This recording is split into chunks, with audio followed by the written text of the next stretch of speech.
دو باتیں اہل لغت کہتے ہیں. کچھ کا خیال یہ ہے کہ انسان انس سے ہے، اور کچھ کا خیال ہے کہ انسان نسیان سے ہے. انس کہتے ہیں محبت کرنے کو. محبت ہے میلان الطبع الی الشیء، کہ دل و دماغ پورا شعور کسی کی طرف متوجہ ہو جائے تو یہ محبت ہے. اور جب محبت ہو جائے تو پھر انسان اپنے محبوب کو بھولتا نہیں ہے. وقف ہے ذہن فقط تیرے تصور کے لیے، تجھ کو بھولا ہی کہاں ہوں کہ تجھے یاد کروں.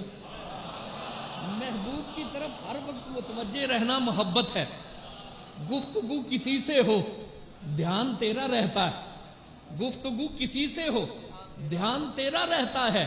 ٹوٹ ٹوٹ جاتا ہے سلسلہ تکلم کا. تو ان سے محبت کرنا.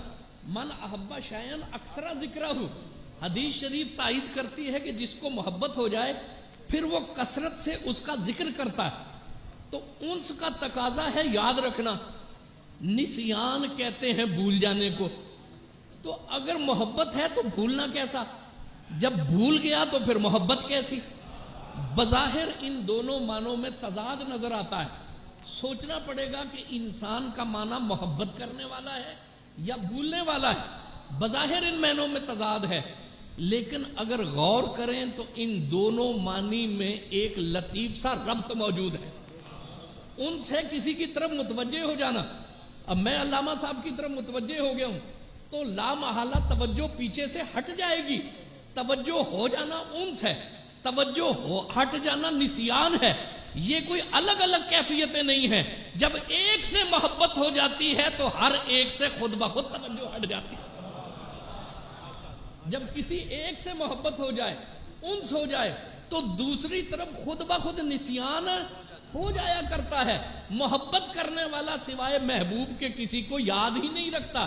محبت کرنا انس ہے اور کسی کو یاد نہ رکھنا یہ نسیان ہے. یہ ایک ہی پہلو کے دو رخ ہیں، ایک ہی سکے کے دو رخ ہیں، کوئی الگ الگ کیفیت نہیں ہے.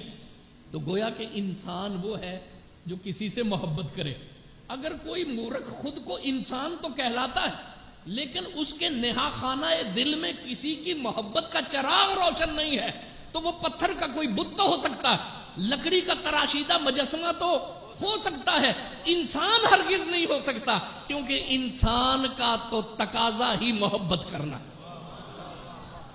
انسان ہے ہی وہ جو کسی سے وارفتہ ہو، شیفتہ ہو کر محبت کرے.